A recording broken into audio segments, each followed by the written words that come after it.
Werder.fr, fournisseur officiel de football. Bonjour à toutes et à tous et bienvenue dans ce nouveau JT Foot Mercato.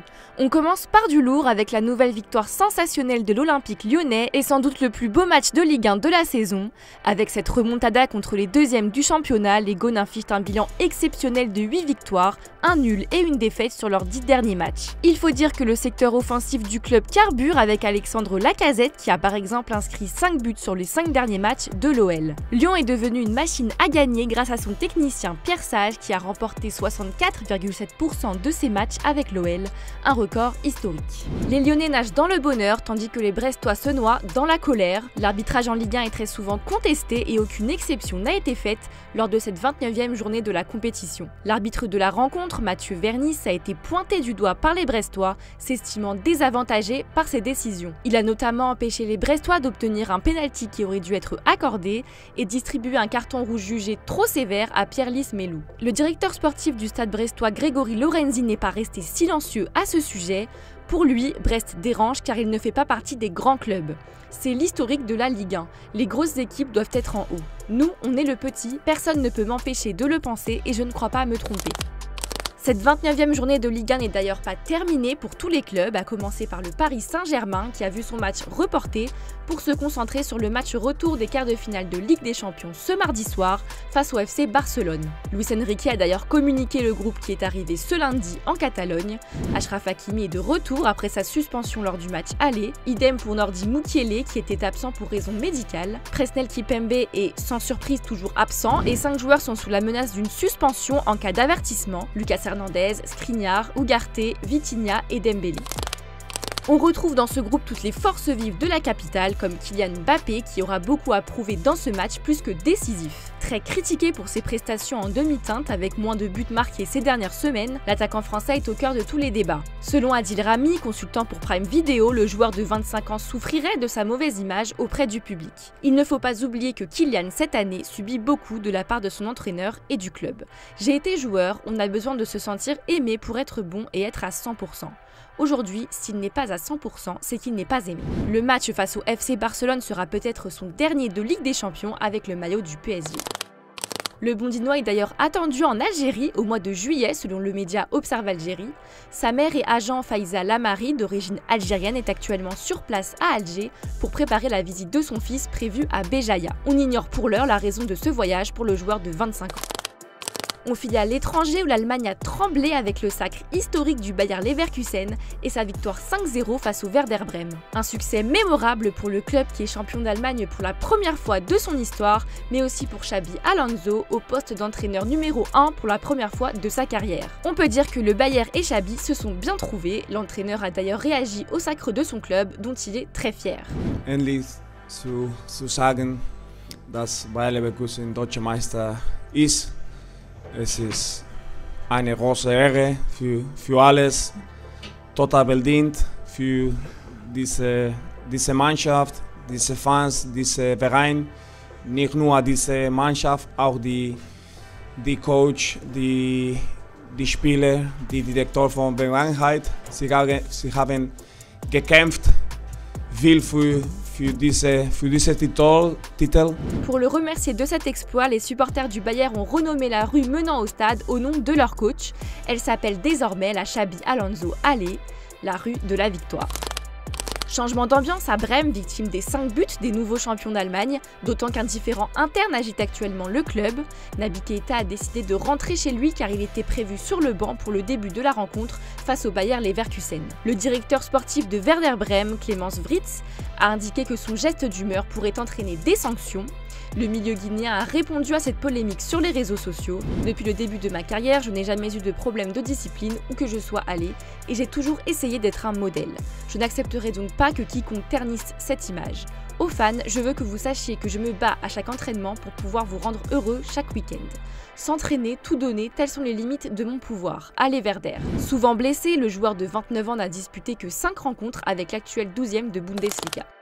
Il n'est pas le seul joueur dans la tourmente en Allemagne, puisque Xabi Simons est lui aussi au cœur des polémiques.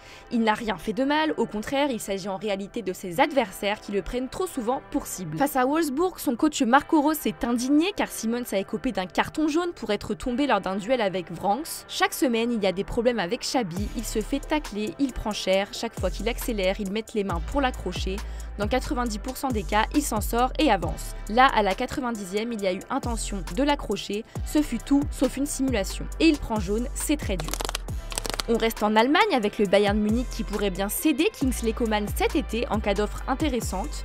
Blessé, l'ailier tricolore ne devrait plus jouer de la saison et sa participation à l'Euro 2024 est d'ailleurs compromise. La décision du Bayern intervient après une saison compliquée pour Coman qui a inscrit seulement 5 buts et délivré 3 passes décisives en 27 matchs. Pour la première fois de sa carrière, le joueur de 27 ans ne va pas remporter le championnat d'Allemagne avec son club. Le Français est sous contrat avec le Bayern jusqu'en juin 2027. À Madrid, l'arrivée de Kylian Mbappé fait grand bruit, mais des départs sont également à prévoir dans le même temps. Selon Relevo, le Real Madrid veut se débarrasser de 3 joueurs, à commencer par Dani Ceballos. Le milieu de terrain n'est pas dans les plans d'Ancelotti, qui ne l'a fait jouer que 227 minutes en Liga cette saison. Il n'a plus joué sur le terrain depuis le début du mois de mars face au Celta. Le deuxième joueur concerné n'est autre que Fran Garcia. Le latéral gauche espagnol ne joue pas, Ferland Mendy étant le préféré à ce poste. Enfin vient le cas d'Arda Güler. Le jeune milieu turc qui n'a pas joué depuis un mois veut partir. Carlo Ancelotti estime qu'il est loin d'avoir le niveau du reste de l'équipe. Le mercato promet d'être mouvementé chez les Merengues, notamment avec Erling Haaland qui a posé ses conditions pour rejoindre Madrid. Défensa centrale dévoile ainsi que le Norvégien a encore plus envie de jouer au Real avec l'arrivée de Mbappé, mais à une condition.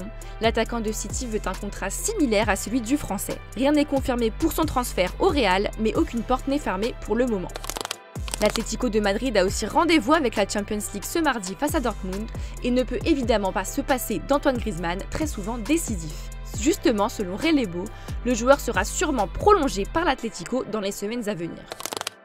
Si le PSG entame son match retour de Ligue des Champions avec un désavantage, les Barcelonais, eux, ne sont pas pour autant rassurés. Ils redoutent la force offensive de Paris. Ils ont tellement d'options et de joueurs qu'on ne sait pas quelle alternative ils peuvent utiliser. Nous avons une structure très claire en défense et en attaque, peu importe qui joue pour le PSG.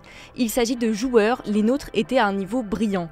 Nous avons une chance d'atteindre les demi-finales après 5 saisons sans y parvenir. Vous voyez aussi qu'il y a une très grande opportunité. Nos derniers résultats donnent une motivation d'obtenir un succès retentissant.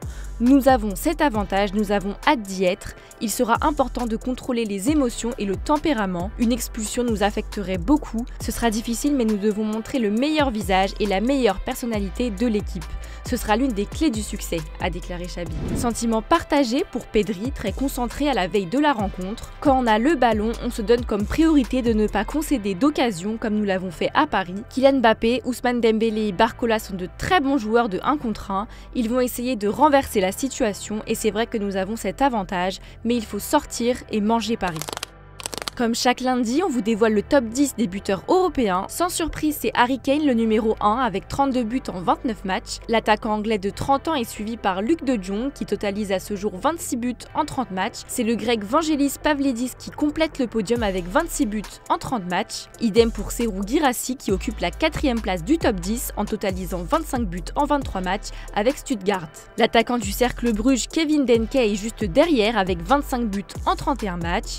Pas de top 10 sans Kylian Mbappé qui se trouve 6e du classement. L'attaquant du PSG comptabilise 24 buts en 26 matchs à ce jour. Lautaro Martinez est classé 7e avec 23 buts en 28 matchs avec l'Inter Milan. Vient ensuite Victor Gyökeres, l'avant-centre du Sporting a marqué 22 buts en 27 matchs et est ainsi placé en 8e position. Le top 10 se termine par l'attaquant du RB Leipzig, Loïs Openda et ses 22 buts en 29 matchs, puis par Simon Benza qui a enregistré 21 buts en 23 matchs avec Braga.